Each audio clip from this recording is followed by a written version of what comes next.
रिया ma'am एक academic की teacher हैं और उनके रिकॉर्ड में मीन्स कि जो उनके स्टूडेंट की रिकॉर्ड है उस स्टूडेंट के रिकॉर्ड में सभी स्टूडेंट के साथ में रिया मैम के कॉन्टेक्ट नंबर इंक्लूड हैं। अगर रिया मैम ने अपने कॉन्टेक्ट नंबर को चेंज कर दिया तो क्या एक रिकॉर्ड को अगर हमने अपडेट किया तो सभी रिकॉर्ड अपडेट हो जाएंगे?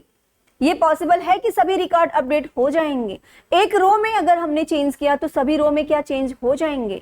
आज के इस सेशन में हम लोग इसी प्रॉब्लम को देखेंगे कि अगर रिया मैम ने अपने कॉन्टेक्ट नंबर चेंज कर दिया है तो कैसे हम उसको अपडेट करेंगे और कैसे हम डिलीट करेंगे, कैसे हम अनदर जो उनके दूसरे नंबर है उसको हम लोग इंसर्ट करेंगे। So hello everyone, welcome back to Adda 24/7। I am Devashree. आज के सेशन में हम लोग बहुत ही इंपॉर्टेंट टॉपिक को देखने जा रहे हैं जो हमारा टॉपिक है नॉर्मलाइजेशन एंड फंक्शनल डिपेंडेंसी। अब ये फंक्शनल डिपेंडेंसी क्या होता है एंड नॉर्मलाइजेशन क्या होता है, रिडंडेंसी क्या होता है, डुप्लीकेशन क्या होता है और यहाँ पे डेटा एनोमली क्या होता है, इंसर्टिंग क्या होता है, डिलीटिंग क्या होता है, अपडेटिंग क्या होता है, ये सब कुछ आज के इस सेशन में हम कवर करने वाले हैं। सो लास्ट तक हमारे साथ आप लोग बने रहिएगा। और इस सेशन में हमने जो अभी स्टार्टिंग में बोला है कि रिया मैम ने कैसे अपने कॉन्टेक्ट नंबर को कैसे उसमें हम चेंज करेंगे, तो ये सारी प्रॉब्लम को हम इसी सेशन में देखने वाले हैं। तो इस सेशन के लास्ट में जो आपका लर्निंग आउटकम होगा वो क्या क्या होगा, तो आपको इस सेशन के लास्ट में ये सारे कॉन्सेप्ट आपके क्लियर होने वाले हैं, क्योंकि ये जो हमारा सेशन है बहुत ही एग्जाम ओरिएंटेड एंड कंसेप्चुअल है। अब यहाँ पे देखो जो आप लोग का अंडरस्टैंडिंग फंक्शनल डिपेंडेंसी मींस कि हम इस सेशन में फंक्शनल डिपेंडेंसी को देखेंगे और identify different types of functional dependency means कि फंक्शनल डिपेंडेंसी जो है वो कितने टाइप्स के होते हैं और उसमें जो फंक्शनल डिपेंडेंसी में फुल फंक्शनल डिपेंडेंसी है एंड जो वहाँ पे पार्शियल डिपेंडेंसी है और यहाँ पे एक्सप्लेन डेटा रिडंडेंसी मींस कि डेटा रिडंडेंसी क्या होता है, डुप्लीकेशन क्या होता है, इसको भी हम लोग देखेंगे। And identify database anomalies, database anomalies क्या होता है, अपडेट एनोमलीज में जो अपडेट, इंसर्ट एंड डिलीट क्या है, इसको भी हम लोग देखेंगे। एंड यहाँ पे नॉर्मलाइजेशन स्टेप बाय स्टेप मैं आप लोगों को बताऊंगी कि यहाँ पे क्या है, नॉर्मलाइजेशन क्या होता है मींस कि हमें नॉर्मलाइजेशन की नीड क्यों है, हमारे डेटाबेस के अंदर नॉर्मलाइजेशन इतना इंपॉर्टेंट क्यों है, तो ये भी हम लोग देखने वाले हैं। अब उसके बाद आफ्टर दैट मैं आप लोगों को step by step first enough, second enough, third enough and यहाँ पे बीसी एनअप भी हम लोग देखेंगे। अब यहाँ पे जो है सॉल्व नॉर्मलाइजेशन बेस्ड प्रॉब्लम, अब जैसे ही ये हमारा सेशन कंप्लीट होगा वैसे ही आप लोग बहुत कॉन्फिडेंस के साथ ये सारे प्रॉब्लम को सॉल्व करने वाले हैं। जो मैं अभी जस्ट आप लोगों को मैंने बताया कि रिया मैम ने जो नंबर चेंज किया उस नंबर को हम लोग कैसे अगेन एंड अगेन हम उसको अपडेट करेंगे बहुत ही जल्दी, ठीक है।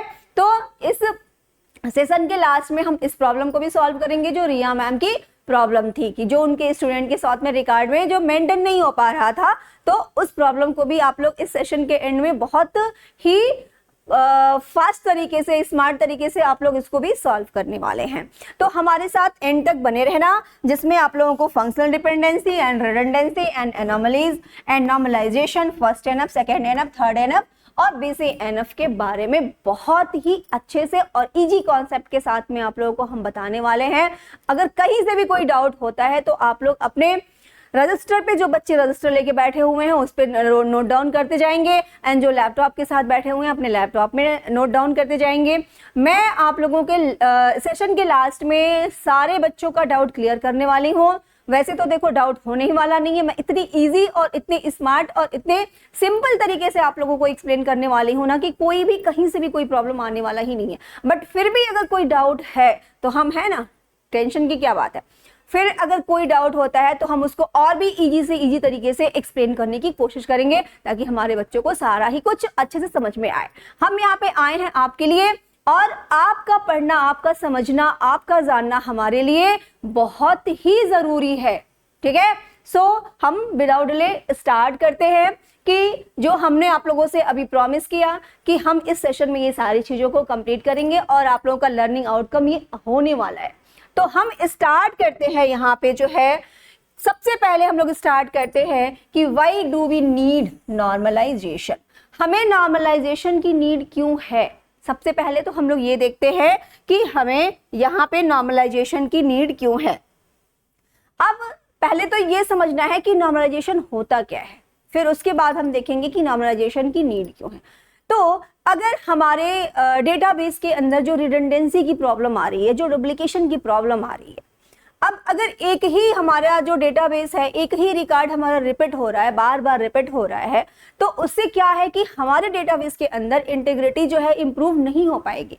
हमें इंटीग्रिटी इंप्रूव कर, पहले इंटीग्रिटी क्या होता है ये मैं बता दूं कि इंटीग्रिटी का मतलब होता है कि हमारा जो डेटाबेस है ना वो एकदम करेक्ट होना चाहिए, ठीक है, कंप्लीट होना चाहिए एंड कंसिस्टेंट होना चाहिए, रिलायबल होना चाहिए, यही होता है डेटा इंटीग्रिटी। तो डेटा इंटीग्रिटी को इंप्रूव करने के लिए हमारे पास नॉर्मलाइजेशन बहुत जरूरी है। तो नॉर्मलाइजेशन क्या होता है, जो हमारा डेटाबेस के अंदर जितनी भी चीजें हैं वो क्या हो रही हैं, डुप्लीकेट हो रही हैं, रिपीट हो रही हैं, तो वो हमारा रिडंडेंसी भी होता है, और उस रिडंडेंसी को रिमूव करना, रिड्यूस करना नॉर्मलाइजेशन कहलाता है, ठीक है। तो नॉर्मलाइजेशन का कितना बड़ा रोल है हमारा डेटाबेस के अंदर। अगर नॉर्मलाइजेशन नहीं रहा तो ये डुप्लीकेशन और रिडंडेंसी क्या करेंगे, इंटीग्रिटी को इंप्रूव नहीं कर सकते हैं। वहां पे हमें अपडेट में इंसर्ट करने में डेटा को एंड डिलीट करने में प्रॉब्लम आएगा, और हमारा डेटाबेस क्या होगा, हमारा सिस्टम बहुत ही वहां पे इनकरेक्ट एंड बहुत ही वर्स्ट हो जाएगा, एंड स्टोरेज भी वहां पे, स्टोरेज भी हमारा बहुत वेस्ट होगा। सो हमें अगर डेटा इंटीग्रिटी को इंप्रूव करना है तो normalisation is very very important, ठीक है। तो नॉर्मलाइजेशन के कॉन्सेप्ट को समझना बहुत जरूरी है। अब आपको आई होप समझ में आ गया कि ये नॉर्मलाइजेशन क्या है। बस इतना ही समझना है कि जो हमारे डेटाबेस के अंदर जो रिपीटेशन हो रहा है, जो डुप्लीकेशन हो रहा है, जिसकी वजह से हमें अपडेट, इंसर्ट और डिलीट करने में प्रॉब्लम आ रहा है, तो उसको रिड्यूस करना या फिर रिमूव करना ही क्या कहलाता है, नॉर्मलाइजेशन कहलाता है। ये एक प्रोसेस है जिस प्रोसेस के थ्रू हम लोग क्या करते हैं, वहां पे हम नॉर्मलाइजेशन करते हैं, ठीक है। जैसे कि आप लोगों के सामने यहाँ पे दिख रहा होगा ये टेबल, इस टेबल में क्या हो रहा है, ठीक है। अब ये स्कूल का ये टेबल है। अब इसमें देखो, इस टेबल में दिख रहा है store student information like this. तो अब ये स्टूडेंट का आईडी हो गया, नेम हो गया, कोर्स हो गया, फैकल्टी हो गया, एंड फैकल्टी के फोन नंबर हो गए। अब इसमें देखो क्या हो रहा है कि ये स्टूडेंट का आईडी जो है वो क्या है, ये यूनिक आईडी है, मींस की 101 102, जिससे हम लोग आपको बताए भी थे कि जो यूनिक आईडी होता है वो हमारा प्राइमरी की होता है, ठीक है। तो की भी बहुत जरूरत है यहाँ पे। अगर की नहीं रहेगा तो हम यहाँ पे कैसे, हम इसको क्या डिटरमाइन कैसे कर पाएंगे, ठीक है। तो ये चीजें हैं यहाँ पे, ये स्टूडेंट आईडी हो गया, एंड नेम हो गया, कोर्स हो गया, और फैकल्टी हो गया, एंड फैकल्टी के फोन हो गए। अब जो आपका ये जो रिया मैम है, ये यहाँ पे फैकल्टी में बार बार एंड रिपीट हो रहा है, अगेन एंड अगेन, रिया रिया रिया, और उनके फैकल्टी के नंबर रिपीट हो रहा है। अब एक दिन अचानक क्या हुआ, रिया मैम का मोबाइल जो है वो हो गया कहीं, या फिर उनके मन में आया कि चलो हम अपने नंबर को चेंज कर देते हैं, कि नंबर वो देख देख के बोर हो जा रही थी। अब अगर उन्होंने नंबर को चेंज कर दिया तो अब हमारे पास बड़ी प्रॉब्लम आ गई। प्रॉब्लम ये आ गई कि हमने तो ये नंबर मुझे चेंज करना है, अब मैं चेंज करना है तो हम एक रो को अब डिलीट करें तो क्या सारा डिलीट हो पाएगा, बताओ, ठीक है। तो अब यहाँ पे हमें इस प्रॉब्लम को सॉल्व करने के लिए क्या करना पड़ेगा, नॉर्मलाइजेशन करना पड़ेगा, क्योंकि ये रिपीट हो रही हैं चीजें, डुप्लीकेट है ये चीजें, बार बार क्या हो रहा है, रिडंडेंसी यहाँ पे आ रही है, ठीक है। तो ये चीजें हैं। अब इसकी वजह से हमारे पास प्रॉब्लम क्या आ रहा है, तो प्रॉब्लम हमें आ रहा है यहाँ पे कि ये क्या हो रहा है, देखो डेटा जो है वो डुप्लीकेट इंफॉर्मेशन, मीन्स कि यहाँ पे इंफॉर्मेशन क्या है, डुप्लीकेट है। वेस्टेज ऑफ स्टोरेज, वेस्टेज तो हो ही रहा है ना। अब एक ही चीज को आप घर में बार बार ला रहे हो जिसका कोई मतलब ही नहीं है, ठीक है, तो ये वेस्टेज तो हो ही रहा है। अब एक बार अगर आ गया है तो फिर वो तो काम हो ही जाना है, लेकिन बार बार हम ला करके क्या कर रहे हैं, हम अपने जो है वो सारी चीजों को स्टोर कर रहे हैं। वो स्टोर क्या हो रहा है, वो स्टोरेज एरिया को पूरा फिल कर रहा है, और उसका कोई मतलब ही नहीं है। तो ये क्या है, ये वेस्टेज तो हो रहा है। अब डिफिकल्ट टू अपडेट करने में तो डिफिकल्ट होगा ही होगा, मीन्स कि अब हमें जिसकी नीड भी नहीं है वो भी आया जा रहा है, ठीक है।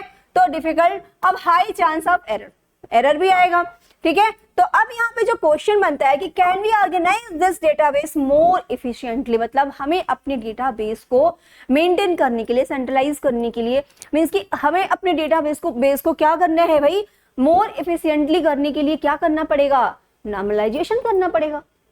अभी तो हम लोग देख रहे हैं नॉर्मलाइजेशन, ठीक है। तो अब ये चीजें आप लोगों को समझ में आ गया होगा कि हमें नॉर्मलाइजेशन से हमारी कितनी बड़ी प्रॉब्लम सॉल्व हो रही है और ये नॉर्मलाइजेशन क्या होता है। सबको समझ में आ रहा है?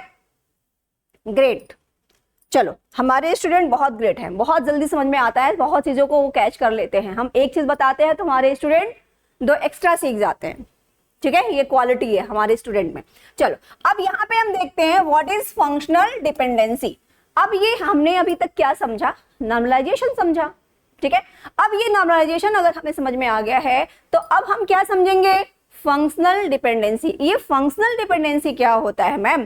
तो अब ये फंक्शनल डिपेंडेंसी जो होता है मींस कि यहाँ पे जो है देखो, रिलेशनशिप बिटवीन 2 एट्रीब्यूट्स। एट्रीब्यूट्स तो पता होगा ना सबको कि क्या होता है एट्रीब्यूट।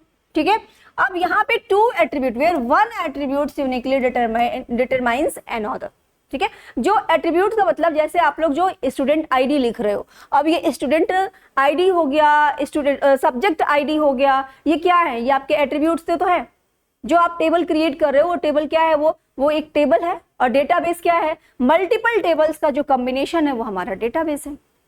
ठीक है, जो प्रीवियस सेशन में हम लोग ये सब चीजें देख चुके हैं कि डेटाबेस क्या होता है, डेटा क्या होता है, एट्रीब्यूट्स क्या होते हैं, टेबल क्या होता है, रो क्या होता है, कॉलम क्या होता है, रो को हम क्या बोलते हैं, रिकॉर्ड्स क्या होता है, फील्ड क्या होता है, कैसे हम फील्ड में वैल्यू को, कैसे हम टेबल में वैल्यू को इंसर्ट करते हैं, कैसे हम टेबल को क्रिएट करते हैं, कैसे हम डेटाबेस को क्रिएट करते हैं, डेटाबेस के अंदर हम कैसे टेबल को क्रिएट करते हैं, टेबल के अंदर कैसे हम वैल्यू को इंसर्ट करते हैं, कैसे हम वहां पे रो एंड कॉलम को इंसर्ट करते हैं। तो ये सब कुछ आप लोगों को मैंने प्रीवियस सेशन में बता दिया है। तो आई होप ये चीजें तो क्लियर ही होगा।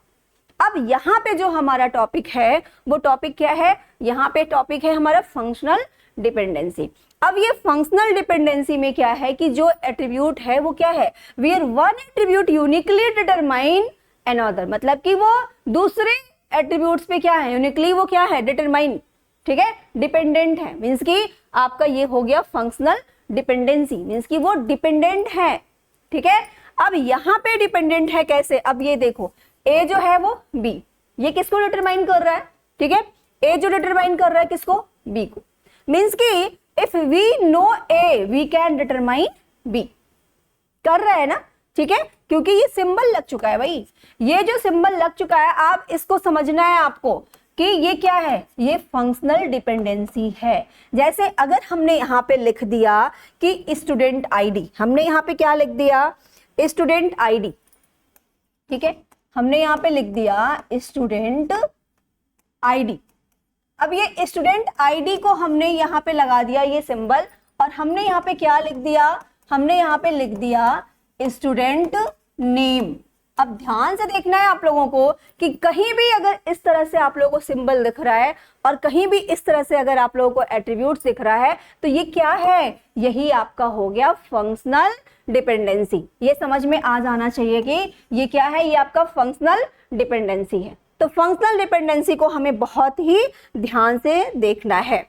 ठीक है, ध्यान से देखना है, क्योंकि इस फंक्शनल डिपेंडेंसी से ही हम इसके टाइप को भी समझेंगे, जिसको अभी मैं आप लोगों को बताने वाली हूँ कि ये फुल फंक्शनल डिपेंडेंसी क्या होता है, पार्शियल डिपेंडेंसी क्या होता है। ठीक है, तो इसके टाइप जो 3 टाइप्स हैं इसी से हम लोग समझेंगे। तो ये चीजें बहुत आप लोगों को इजी तरीके से समझ में आ गया होगा कि ये फंक्शनल डिपेंडेंसी क्या होता है और कैसे हम इसको क्या करेंगे, इसको हम ठीक है डिनोट कैसे करेंगे। अब यहाँ पे देखो एग्जाम्पल में मैंने यहाँ पे रखा भी है कि जो स्टूडेंट आईडी है, स्टूडेंट नेम है, ये क्या है? ये आपका फंक्शनली क्या है? डिपेंडेंट है। अब देखो, अब यहाँ पे ये चीजें आप लोगों को समझ में आ गया होगा कि ये फंक्शनल डिपेंडेंसी क्या होता है। अब फंक्शनल डिपेंडेंसी में मैंने 2 चीजें रखा है, ये आपका हो गया स्टूडेंट्स नेम और ये हो गया आपका स्टूडेंट आईडी। अब स्टूडेंट नेम और स्टूडेंट आईडी में स्टूडेंट नेम और स्टूडेंट्स आईडी में जो है, ठीक है, अब ये समझ में आ गया होगा आप लोगों को कि फंक्शनल डिपेंडेंसी क्या होता है। और इस फंक्शनल डिपेंडेंसी में हमने यहाँ पे रखा हुआ है, फंक्शनल डिपेंडेंसी में हमने यहाँ पे रखा हुआ है स्टूडेंट्स आईडी और स्टूडेंट नेम। अब because every students ID uniquely identifies one student. ठीक है, जैसा कि मैंने आप लोगों को बताया कि जितने भी एट्रीब्यूट्स हैं वो क्या है? यूनिकली आइडेंटिफाई करेंगे। मीन्स कि अगर हम किसी बच्चे का नेम जानना चाहते हैं तो नेम के लिए हमें क्या करना पड़ेगा भाई, हमें उसकी आईडी की जरूरत होगी। अब ऐसा थोड़ी नहीं कि क्लास में एक नेम के एक ही बच्चे होंगे, बहुत से बच्चे होंगे वहां पे। तो अगर एक नेम से मीन्स कि हमको राम नाम का अगर कोई बच्चा चाहिए, तो वो स्टूडेंट अगर मान लो कि वहां पे 10 बच्चे बैठे हुए हैं जिनके सभी के नेम क्या है, राम राम ही हैं, तो क्या करेंगे फिर, तो वहां पे हमें उसकी आईडी की नीड होगी। तो वो आईडी क्या होगा, वो आईडी होगा यूनिकली। यूनिक का मतलब क्या है कि जो यूनिक मीन्स की फिक्स है उसी का होगा, किसी का नहीं होगा, तो वो यूनिक आईडी हो गया। अब यहाँ पे जो है जो स्टूडेंट की आईडी होगी, वो स्टूडेंट की ID uniquely identify one student, एक स्टूडेंट को यूनिकली आइडेंटिफाई करेगा। अब यहाँ पे अनदर एग्जांपल क्या है आपका, एम्प्लॉई आईडी, तो एम्प्लॉई आईडी एम्प्लॉई नेम, ठीक है।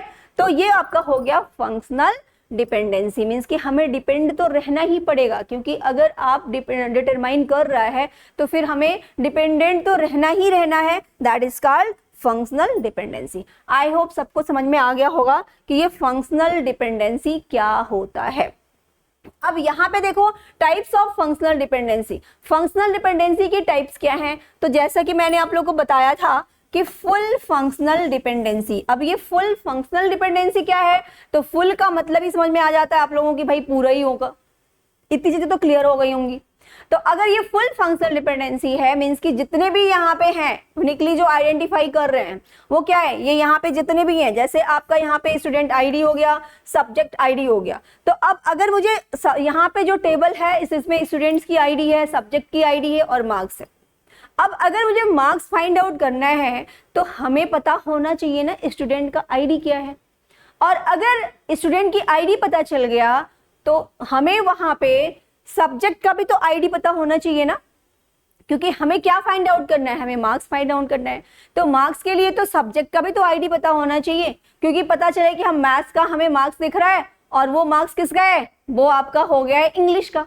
तो ऐसा नहीं होना है ना, हमें जो मार्क्स है वो मार्क्स हमारे आईडी के अकॉर्डिंग मीन्स कि सब्जेक्ट आईडी के अकॉर्डिंग ही हमें पता करना है, फाइंड आउट करना है। तो अब यहाँ पे ये क्या कर रहा है, ये जो है ये फुल्ली मीन्स कि ये इस पे भी डिपेंड है और इस पे भी डिपेंड है, ठीक है। मार्क्स के लिए हमें क्या करना पड़ेगा, दोनों पे डिपेंड है।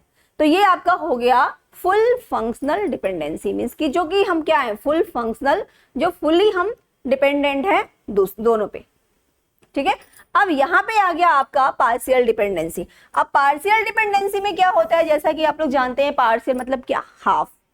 जहां पे हाफ कंपोजिट की पे वो डिपेंड है, that is called partial dependency, means कि only part of composite key determines N attributes, ठीक है।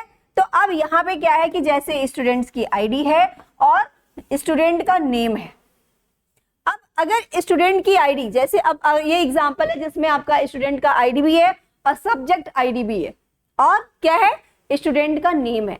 तो हमें ऐसा नहीं है कि स्टूडेंट्स के नेम को जानने के लिए सब्जेक्ट की आईडी की नीड है, नहीं है ना, हमें सिर्फ ओनली यहाँ पे स्टूडेंट की आईडी पता हो गई तो हम स्टूडेंट नेम फाइंड आउट कर लेंगे। तो मीन्स कि हमें हाफ कंपोजिट की नीड है, हमें यहाँ पे दोनों की नीड नहीं है, that is called partial dependency, ठीक है। अब यहाँ पे हमें हाफ की नीड है तो ये पार्शियल डिपेंडेंसी हो गया। अब हम आते हैं ट्रांजिटिव डिपेंडेंसी पे। अब ये ट्रांजिटिव डिपेंडेंसी क्या होता है, तो वन नॉन की एट्रीब्यूट, मींस कि यहाँ पे क्या है कि ट्रांजिटिव डिपेंडेंसी में क्या है कि वो डिपेंड है, मींस कि अगर हमें हमारा एक टेबल है जिस टेबल में स्टूडेंट आईडी है, डिपार्टमेंट आईडी है और यहाँ पे क्या है डिपार्टमेंट का नेम भी है, ठीक है। तो अब ऐसा नहीं है कि डिपार्टमेंट नेम हमें फाइंड आउट करने के लिए सिर्फ हमें क्या चाहिए, सिर्फ हमें यहाँ पे इस डिपार्टमेंट की आईडी चाहिए, ठीक है। अब डिपार्टमेंट की आईडी से डिपार्टमेंट का नेम पता चल रहा है और अगर स्टूडेंट्स की आईडी फाइंड आउट करना है तो यहाँ पे क्या करना पड़ेगा, हमें यहाँ पे डिपार्टमेंट आईडी भी पता होना चाहिए और डिपार्टमेंट का नेम भी पता होना चाहिए।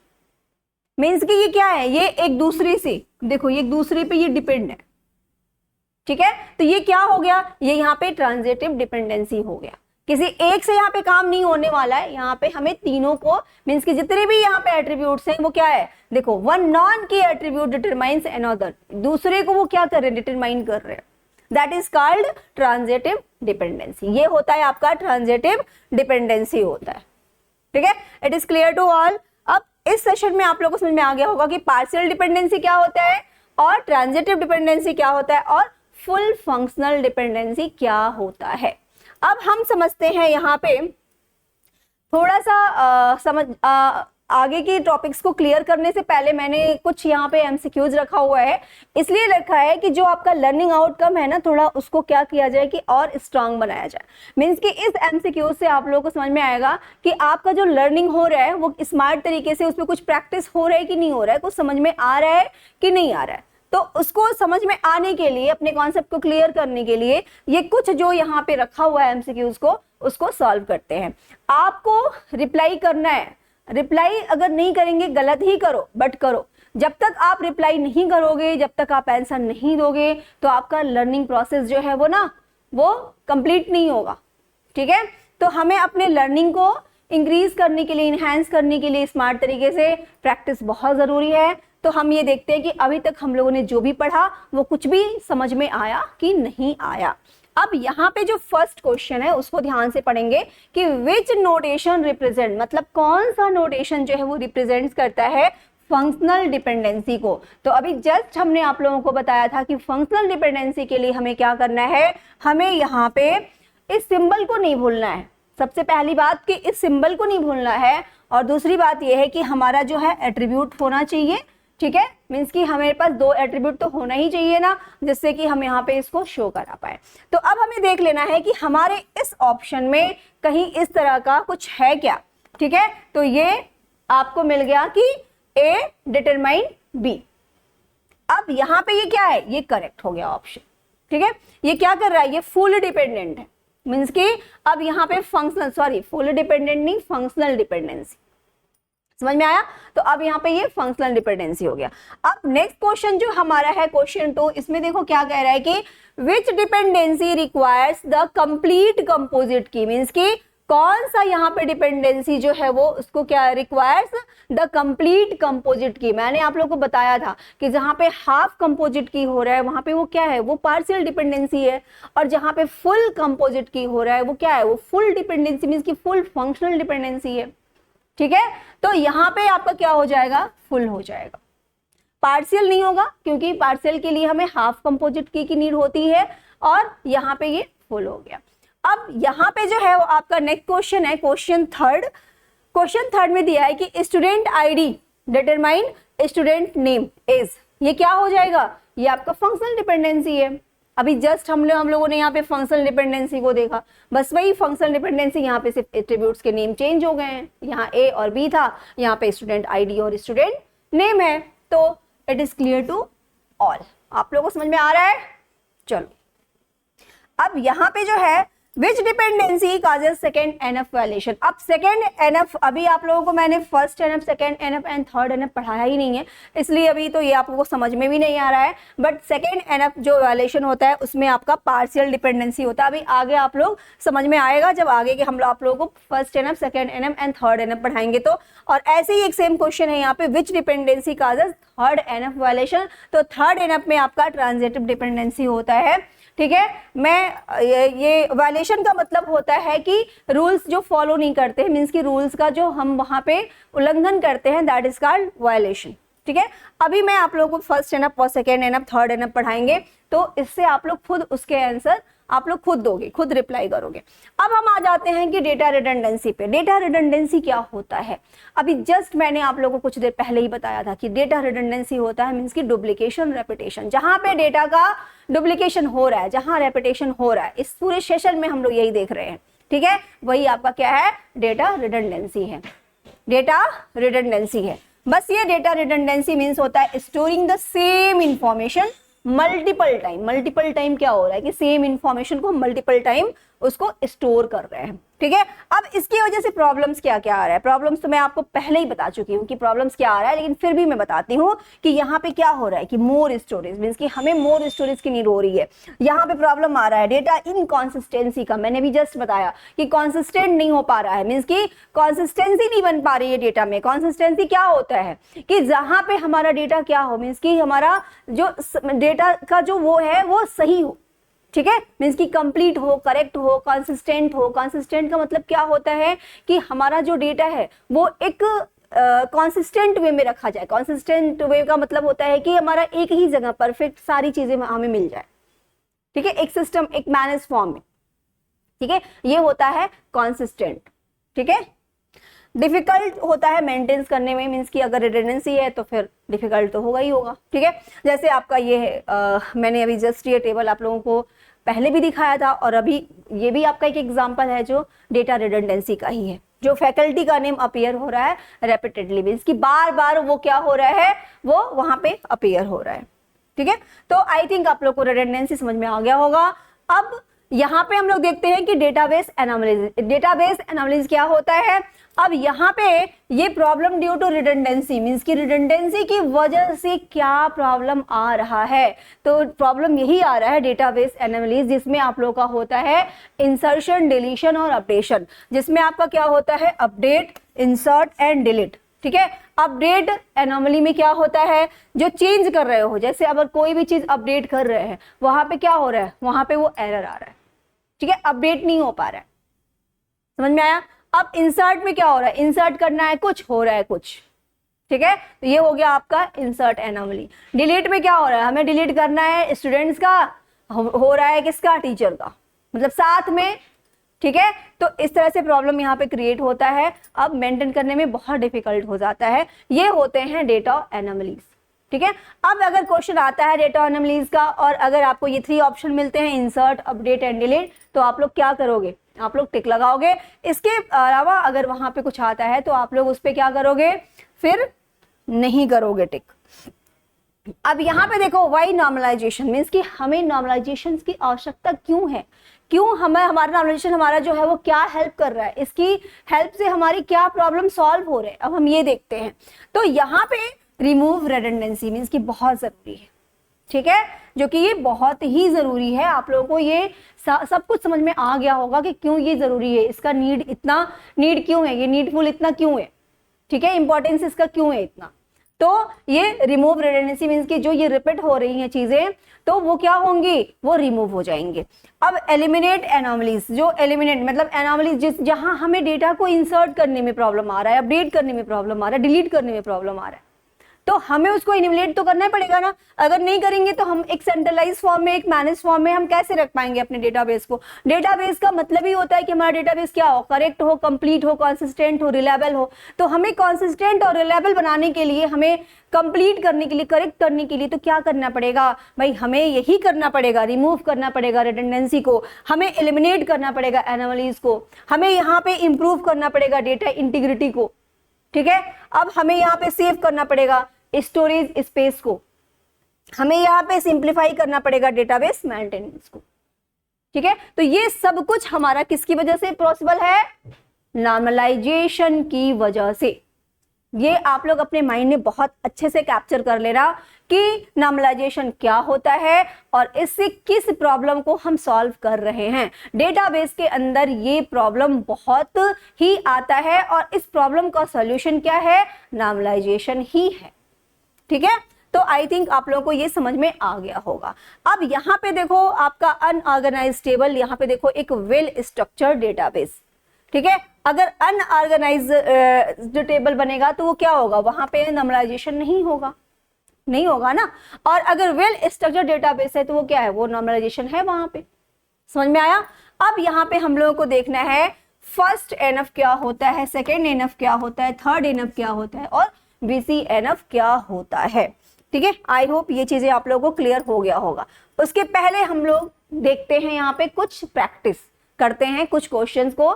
मैं बीच बीच में क्वेश्चन इसीलिए लेके आई हूँ कि जो आपका लर्निंग आउटकम है ना, उसको हम स्ट्रांग बनाएं, उसको बहुत कॉन्सेप्चुअल एंड एग्जाम ओरिएंटेड बनाएं, क्योंकि यही सारे क्वेश्चन आपके एग्जाम में आता है। ये यूजीसी नेट हो गया या फिर आपके यूनिवर्सिटी के जितने भी एग्जाम हैं, जो बीसी वाले हमारे बच्चे हैं, जो एमसीए जो बच्चे हैं, ये सबके लिए बहुत इंपॉर्टेंट है, ठीक है। तो जिसके भी सिलेबस में ये आपका डेटाबेस है, उस डेटाबेस में ये क्वेश्चंस आते ही आते हैं और ये चीजें होता ही होता है, नॉर्मलाइजेशन होता ही होता है, तो ये सबके लिए यूजफुल है।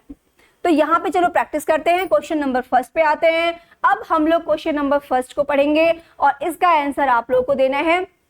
जो बच्चों को समझ में आ रहा है वो तो देंगे ही देंगे, जिसको नहीं आ रहा है वो भी देंगे, क्योंकि मैंने अभी जस्ट बताया कि आप लोगों का लर्निंग प्रोसेस स्ट्रांग करने के लिए बहुत ज़रूरी है आंसर करना। अगर आप लोग रिप्लाई नहीं करोगे तो प्रॉब्लम सॉल्व होने वाला नहीं है।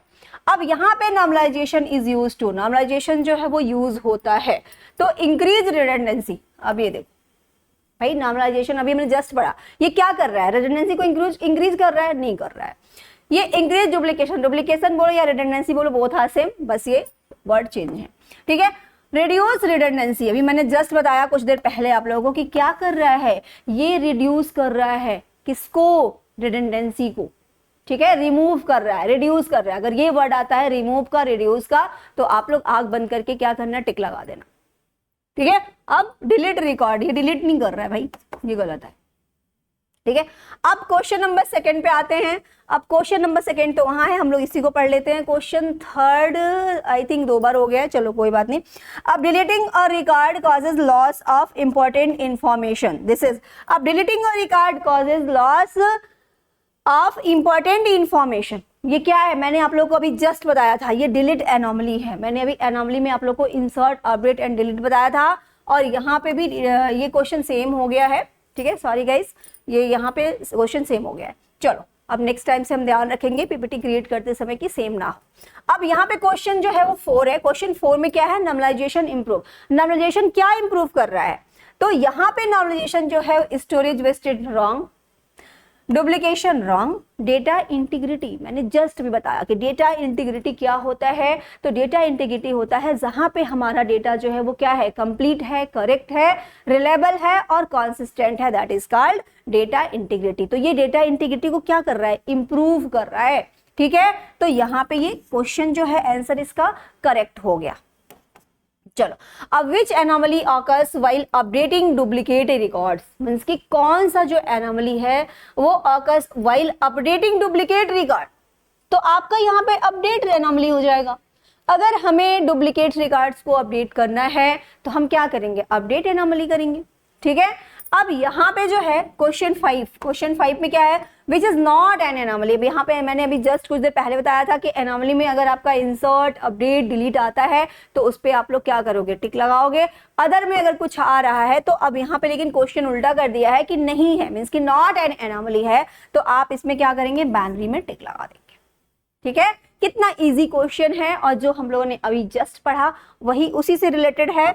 तो ये चीजें आप लोगों को आई थिंक सारी चीजें क्लियर हो गई होंगी। गाइस अब हम लोगों को समझने की जरूरत है फर्स्ट एनएफ क्या होता है। तो फर्स्ट एनएफ में सबसे जरूरी जो है वो की पॉइंट्स आप लोगों को लर्न कर लेना है कि फर्स्ट एनएफ में जो है यहाँ पे 1 cell is equal to 1 value, means कि 1 सेल के अंदर क्या होगा, 1 वैल्यू होगा, ठीक है। दूसरी चीज है यहाँ पे जो कॉन्टेंट्स एटॉमिक सिंगल वैल्यू, ये चीजें आप लोगों को समझ में आना चाहिए कि एवरी कॉलम, जितने भी कॉलम है ना, उस कॉलम में क्या होगा, सिंगल वैल्यू होगा। जैसे यहाँ पे देखो ये जो टेबल दिख रहा है बिफोर फर्स्ट एनएफ के पहले जो ये टेबल है उसमें क्या आपको शो हो रहा है, उसमें आपको स्टूडेंट आईडी, नेम और सब्जेक्ट में 2 सब्जेक्ट मेंशन है। आप लोग देख रहे होंगे कि यहाँ पे डीवीएमएस भी है और ओएस भी है। तो अभी हमने जस्ट बताया कि आपको फर्स्ट एनएफ में क्या है कि फर्स्ट एनएफ में 1 cell is equal to 1 value होना चाहिए। तो यहाँ पे 1 वैल्यू मीन्स की ये डीवीएमएस अलग होगा और ओएस क्या होगा, अलग होना चाहिए। अब आफ्टर फर्स्ट एनएफ देखो यहाँ पे क्या शो हो रहा है, अब स्टूडेंट आईडी, नेम एंड यहाँ पे जो सब्जेक्ट है हमारा क्या है, डीबीएमएस है और ओएस है। ये आपका क्या हो गया, यहाँ पे हमने क्या कर दिया, 1 cell is equal to 1 value कर दिया, ठीक है।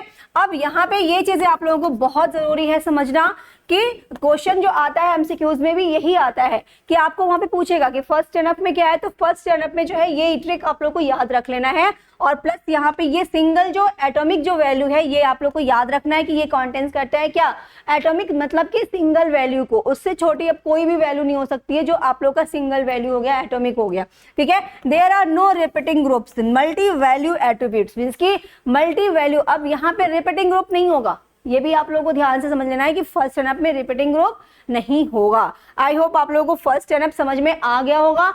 अब हम लोग देखते हैं सेकंड एनएफ को। सेकंड एनएफ में क्या है, तो सेकंड एनएफ में जो सबसे जरूरी है कि वो आपका फर्स्ट एनएफ होना चाहिए, मींस कि ऑलरेडी वो क्या है कि फर्स्ट एनएफ होना चाहिए, फर्स्ट नॉर्मल फॉर्म। जितनी भी फर्स्ट नॉर्मल फॉर्म का जो रूल है ठीक है, उसको ये अप्लाई करेगा। और यहाँ पे जो है नो पार्शियल डिपेंडेंसी, ये आप लोग को ध्यान में रखना है। आपका एमसीक्यूज में क्वेश्चन आता है कि सेकंड एनएफ में जो है वो नो पार्शियल डिपेंडेंसी, मींस कि यहाँ पे partial dependency should exist, means कि नहीं होना चाहिए पार्शियल डिपेंडेंसी। ठीक है, अब यहाँ पे जो है composite key is equal to student ID and यहाँ पे सब्जेक्ट आईडी। कंपोजिट की में क्या होता है, मींस कि कंबाइंड होता है ना, तो आपका ये स्टूडेंट आईडी हो गया और सब्जेक्ट आईडी हो गया। अब यहाँ पे जो ये पार्शियल डिपेंडेंसी हो गया ना, क्योंकि यहाँ पे स्टूडेंट आईडी सब्जेक्ट आईडी जो है वो क्या कर रहा है, यहाँ पे स्टूडेंट नेम, मींस कि अगर हमें आप यहाँ पे स्टूडेंट नेम डिपेंड है only on student ID, this is partial dependency. ठीक है, अब आपको मैंने ये पहले ही बताया था कि पार्शियल डिपेंडेंसी का मतलब होता है हाफ कंपोजिट की, जहां पे फुल कंपोजिट की पे वो डिपेंड नहीं है, that is called partial, means कि वो हाफ कंपोजिट की पे डिपेंड है।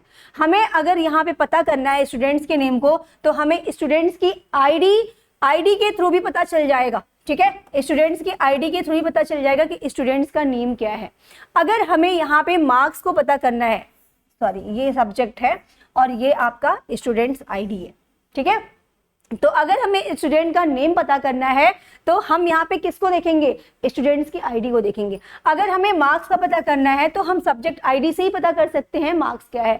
ऐसा नहीं है कि हमें स्टूडेंट आईडी की भी नीड है, मीन्स की हाफ हाफ, हमें यहाँ पे जो कंपोजिट की है वो दो है, हमें हाफ कंपोजिट की से ही पता चल जा रहा है कि स्टूडेंट्स का नेम क्या है।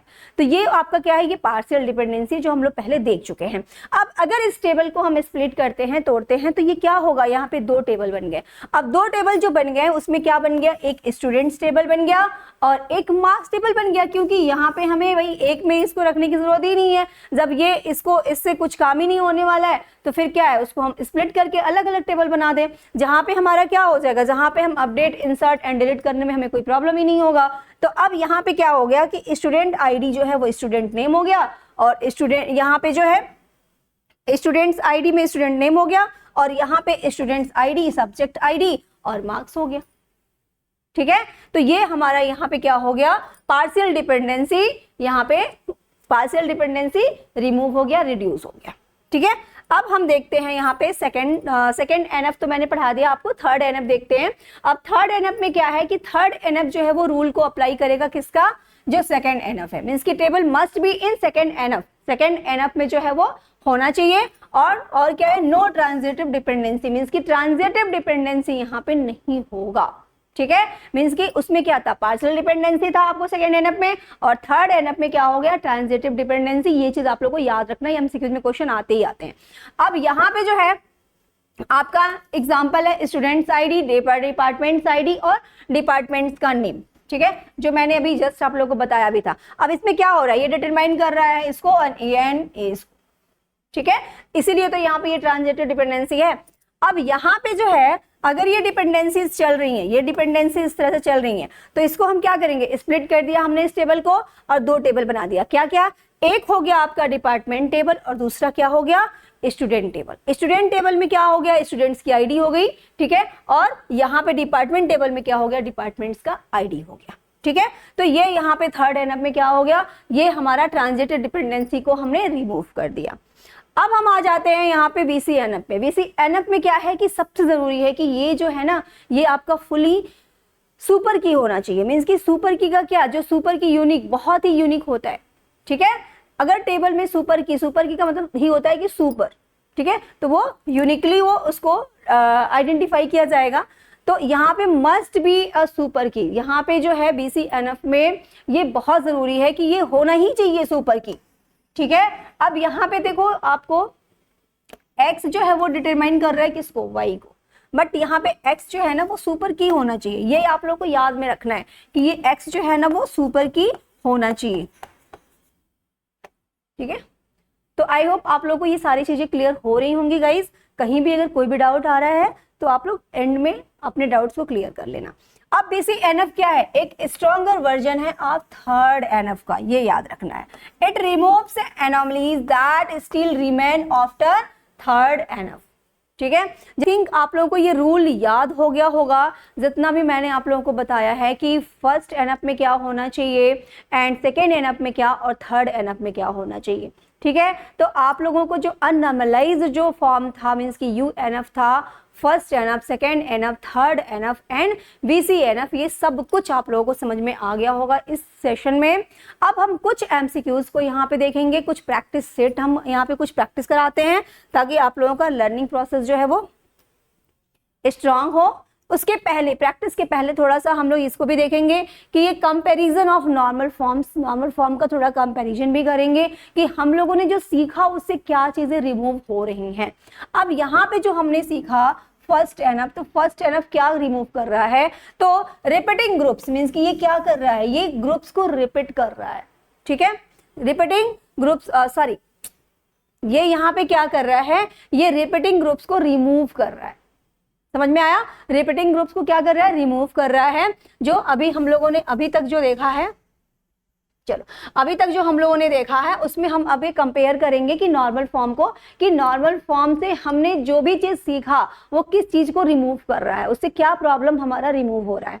तो फर्स्ट एनएफ में किस प्रॉब्लम को रिमूव कर रहा है, तो ये रिपीटिंग ग्रुप को रिमूव कर रहा है। और सेकेंड एनएफ किस प्रॉब्लम्स को, तो यहाँ पे जो पार्शियल डिपेंडेंसी थी, इसको पार्शियल डिपेंडेंसी को रिमूव कर रहा है कौन, सेकेंड एनएफ। अब थर्ड एनएफ किसको रिमूव कर रहा है, तो जो ट्रांजिटिव डिपेंडेंसी थी उसको ये रिमूव कर रहा है। एंड बीसी एनएफ क्या कर रहा है, तो ये डिपेंडेंसी ऑन नॉन सुपर की, ठीक है, मीन्स कि इसमें आप लोग का सुपर की होना ही चाहिए, मस्ट है, ये चीज आप लोगों को ध्यान में रखना है, ठीक है। जो नॉन सुपर की हैं उनकी डिपेंडेंसी को ये क्या कर रहा है, वो रिमूव कर रहा है।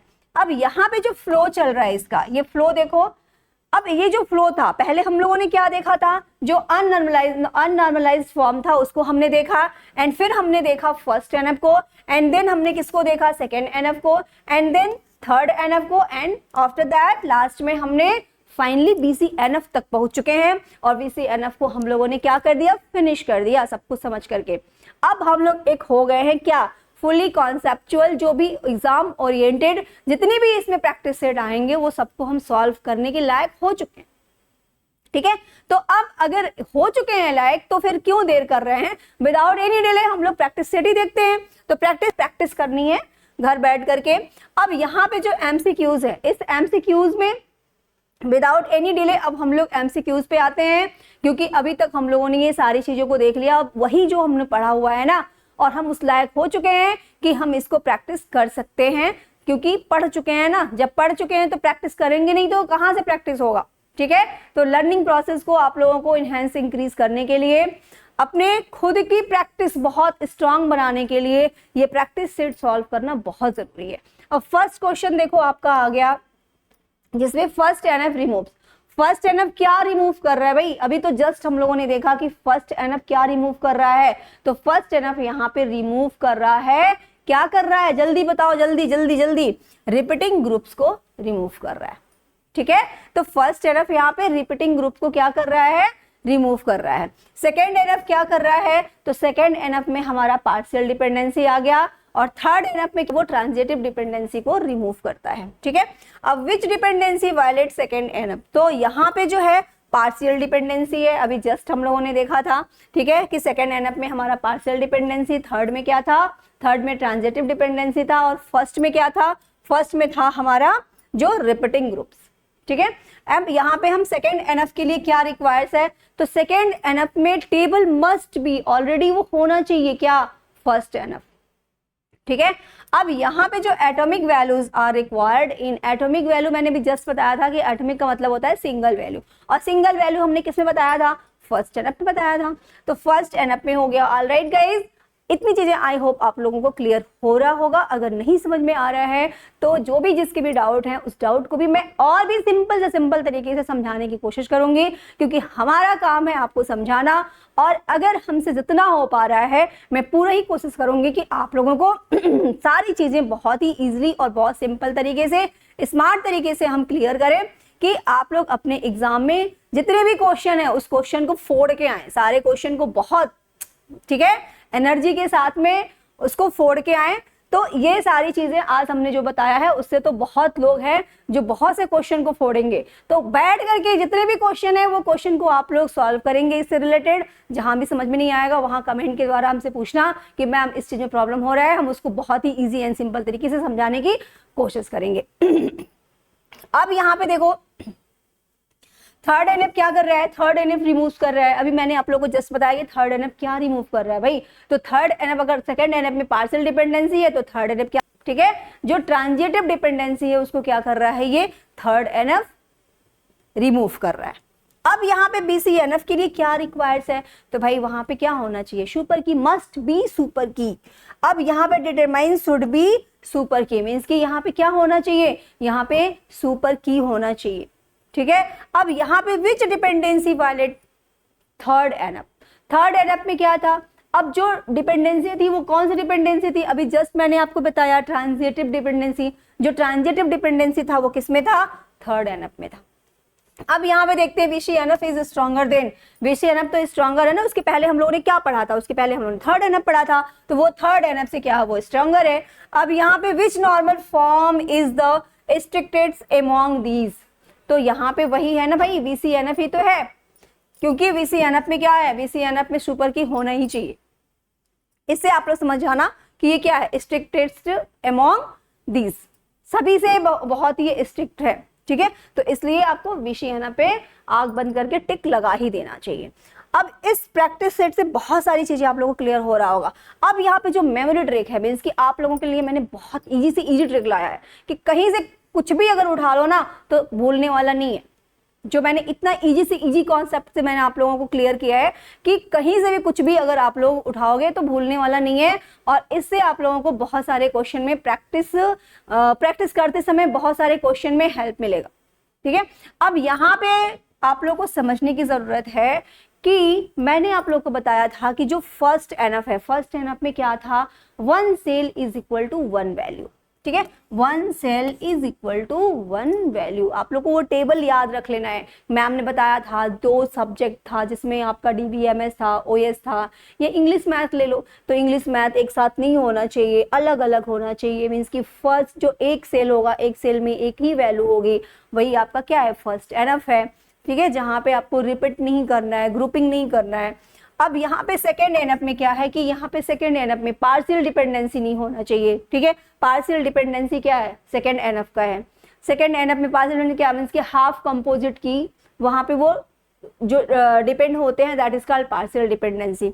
तो यहाँ पे हमें टेबल को स्प्लिट करके क्या कर देना है, पार्शियल डिपेंडेंसी को रिमूव कर देना है। अब थर्ड एनएफ में क्या होता है, ट्रांजिटिव डिपेंडेंसी होती है। ट्रांजिटिव डिपेंडेंसी जहां भी नाम आए वहां पे समझ जाना कि ये क्या है, ये थर्ड एनएफ है, ठीक है। ट्रांजिटिव मीन्स की 3, जहां पे 3 वहां पे आ भी रहा है ना, ठीक है। BCNF में क्या है, डिटर्मिनेंट मस्ट बी सुपर की, सुपर की जहां भी अगर आ जाए तो समझ जाना कि किसकी बात हो रही है, BCNF की बात हो रही है। तो ये आपका मेमोरी ट्रिक है, इस तरह से आप लोग याद रखना, भूलना नहीं है। So guys thank you so much अभी तक हमारे साथ बने रहने के लिए। कहीं से कुछ भी अगर डाउट आता है तो आप लोग मुझसे कमेंट के थ्रू पूछेंगे, और किसी के कोई भी डाउट है तो उसको इंडिविजुअली हम दूर करने की पूरा कोशिश करेंगे। आप लोगों का अगर कोई डाउट है, जितना मुझसे हो पाएगा हम उसको क्लियर करेंगे। मीन्स कि डाउट रहना ही नहीं चाहिए। अगर मैं आपके साथ बनी हूँ तो हम आपके साथ 100% बने रहना चाहते हैं, हम आपके हर एक डाउट को क्लियर करना चाहते हैं, जिससे कि हमारा बच्चा अगर वो मेरा स्टूडेंट्स है तो उसके कोई भी डाउट ना रहे। और इसके साथ ही आप लोग अपना ख्याल रखिएगा एंड खुश रहिए, मस्त रहिए, और नई नई चीज़ों को एक्सप्लोर करते रहिए, नई नई चीज़ों को सीखते रहिए। सो अभी तक हमारे साथ बने रहने के लिए thank you so much guys, and take care. हम दूसरे सेशन में मिलते हैं, तब तक के लिए आप लोग अपना ख्याल रखिए। जय हिंद, जय भारत, जय श्री राधे राधे।